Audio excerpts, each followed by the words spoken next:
Okay, let's unpack this. We're diving deep into American land ownership today, but we're definitely skipping the usual spots, Hollywood Hills, coastal luxury, that kind of thing. Yeah, this is different. We're talking about true, quiet, massive physical scale. It's really focused on what you might call the silent infrastructure of wealth. And our subject today is Dan Wilks. Now, that's a name that, if you're like most people, you've almost certainly never heard. Exactly. And that right there, that's really the key to understanding his whole strategy. He's one of the biggest private landowners in the U.S., but he operates almost completely under the radar. The contrast, the paradox, it's kind of astonishing, isn't it? He owns over 273,000 hectares. I mean, that's more land than Hong Kong, the entire area. Yet before all this, the sources are clear about his origins. Very humble. Son of a bricklayer, rural Texas, and for a while apparently lived in what sounds like basically a goat shed. No insulation, no running water. It's the classic rags to riches story, sort of. But what really defines him isn't just getting wealthy, it's how he chose to use that wealth.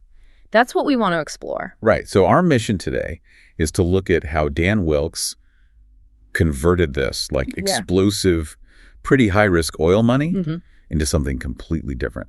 Quiet, timeless, physical power. And we want to know, what does this strategy, choosing physical control, deliberately avoiding the public eye, what does that tell us about how lasting fortunes are built now? Okay, so let's start at the beginning. How did the fortune actually get created?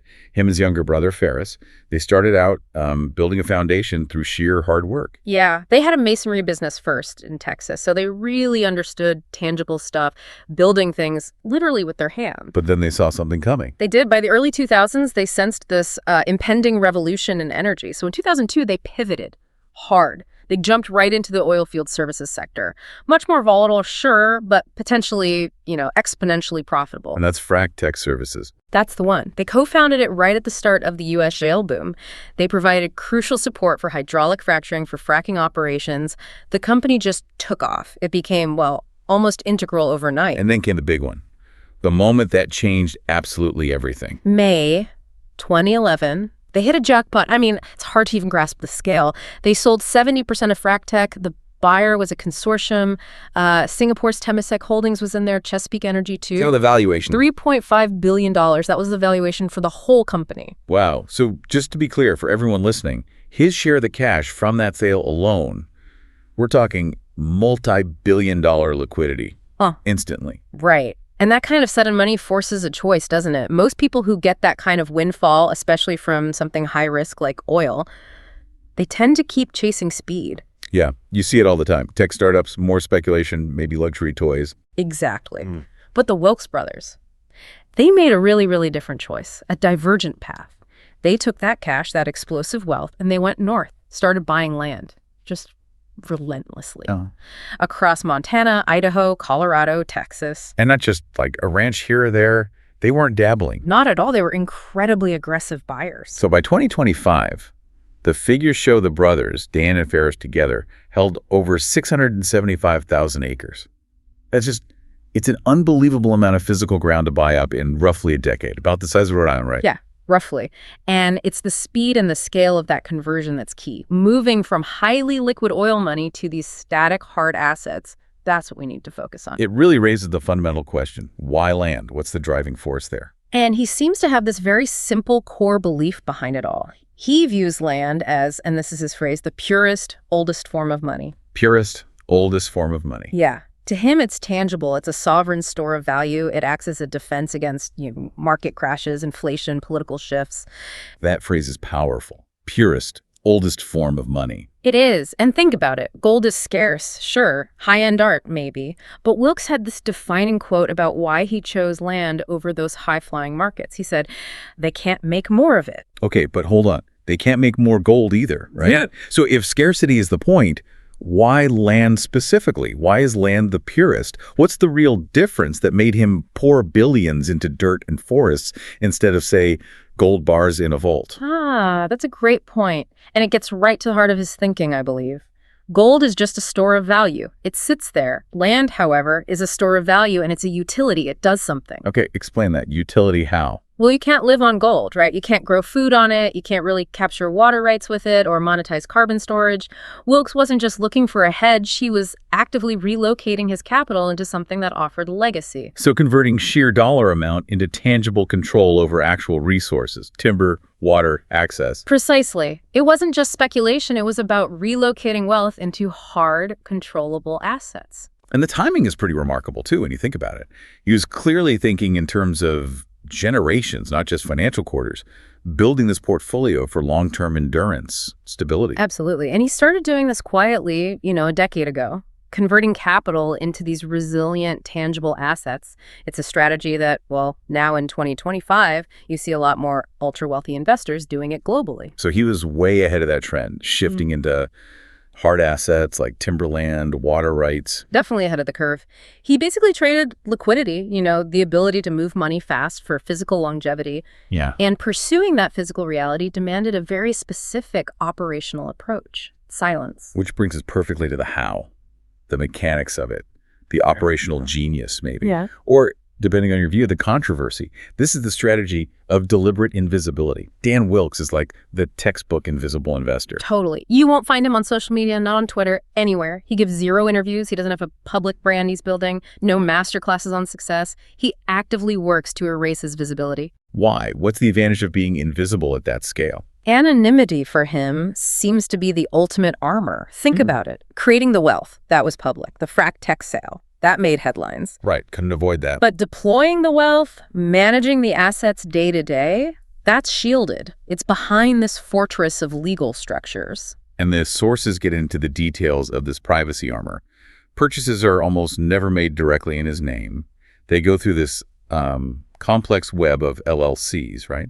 Limited liability companies, shell corporations, trusts. That's correct. For listeners who might not know, LLCs are basically legal shields. They're designed to obscure who the real owner is and, crucially, limit their liability. So I have layers upon layers. Exactly. Nested entities. It makes it incredibly difficult for anyone, the public, local communities, even investigative reporters, to get a clear picture of everything he owns. This is the silent billionaire mindset in action. The philosophy seems pretty simple. Control talks louder than presence. If you're anonymous, you don't attract scrutiny. You can operate much more strategically under the radar. The real power move isn't being famous. It's being, unavoidable in your chosen domain. Okay, that makes a lot of sense from a purely protective viewpoint. If you're trying to build something for generations, you don't want public opinion swings or political pressure messing with your assets.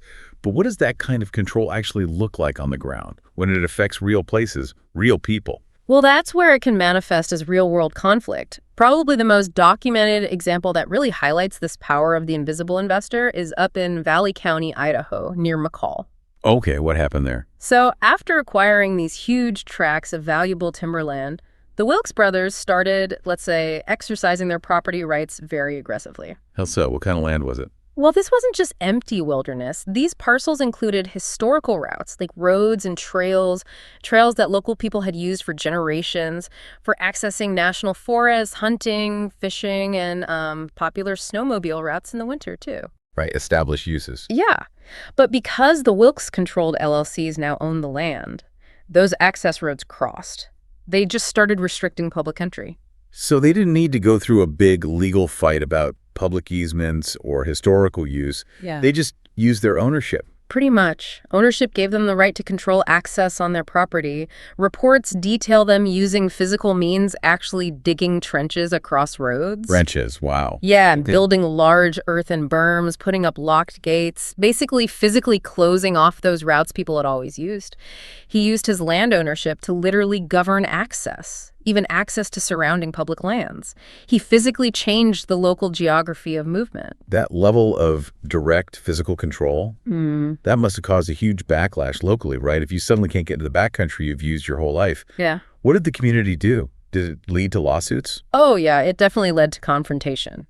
But that's where the leverage really shows. When you own the physical gate, the burden, the cost, the effort of fighting for access, that falls entirely on the local community. And they're up against. Often against these complex corporate structures, LLCs, with seemingly bottomless resources for legal battles. And yeah, there were legal attempts, challenges based on historical usage rights. But that process is incredibly slow. It's expensive. And the law often favors the party who holds the clear deed and has the financial stamina to just wait out the opposition. So the control strategy worked. It effectively redrew local boundaries and access. It proved highly effective, yes. Huh. Which brings us neatly into the final piece of his strategy. It goes beyond just owning acres. It's what you called the choke point model. Right. It seems like Wilks isn't just buying up random dirt. He's strategically acquiring control over what that land holds or what it connects. Things like water sources, timber stands, wildlife corridors, and crucially, these physical access roads. Exactly. It's all about strategic positioning. If you own the land upstream or you own the land where the only road passes through, you control the flow. You influence everything downstream. That could be future local development that needs road access or environmental rules or who gets water permits down the line. It's not about total domination, maybe, but about gaining irreversible leverage, owning the keys. Owning the geographic key points. That's a good way to put it. So let's project forward then. Future value. Why is buying, 675,000 acres of often remote forest land seen as a better long-term play than, say, pouring money into the next big tech stock? What's the payoff 50 years from now? Well, because Wilks seems to be investing in what you could call the new power grid, nature itself. The really long game value of these kinds of hard assets is huge, and it's multifaceted. Okay, like what? Give us some examples. Okay, so take the forest, his vast timberlands. They can generate monetizable carbon credits, especially now with ESG programs becoming more important globally. The demand for carbon offsets is rising. So the trees themselves become an income stream. A potentially large guaranteed income stream just based on owning the lungs of the continent, essentially. And what about water rights? You mentioned that earlier. That feels like a huge future issue. It might be the ultimate long-term asset, especially in the West. Land that comes bundled with secure senior water rights. That's going to shape future food production, basic infrastructure for survival. It's fundamental. And then there's just the isolation itself. Right. The sheer scale, the isolation, the security of these vast private holdings. It makes them potentially ideal for private infrastructure down the road, or just self-sufficient zones insulated from wider political or financial storms. So it's like, while everyone else is focused on the digital world, algorithms, IPOs, virtual assets, Wilks is doubling down on the physical, buying the actual rules of tomorrow, the tangible rules that, like you said, can't be deleted or devalued overnight by a market crash or a server failure. Exactly. He's converting financial speed into physical density, physical permanence. His story really underscores this idea that some wealth, maybe the most durable kind, isn't built for speed or for headlines. It's built for endurance. Yeah, he definitely pursued control over visibility. He built physical depth, not digital digits. His success doesn't rely on algorithms or getting attention. It's grounded, literally. Absolutely. And I think the core lesson here, the takeaway for listeners, is that sometimes the most powerful influence operates silently. You don't even notice it exists. Until the land someone owns starts shaping the roads you drive, the water you might need, the very landscape around you. It's a quiet kind of governance. And that leads perfectly into the final thought we wanted to leave you with, drawing from Wilks' whole philosophy. Ask yourself this: if nobody ever saw your success, would you still build it? That's a deep one. And maybe even more relevant today. What are you building, personally or professionally, that cannot be deleted, devalued, or digitized away? Something to think about. Because some legacies don't make noise. They make ground.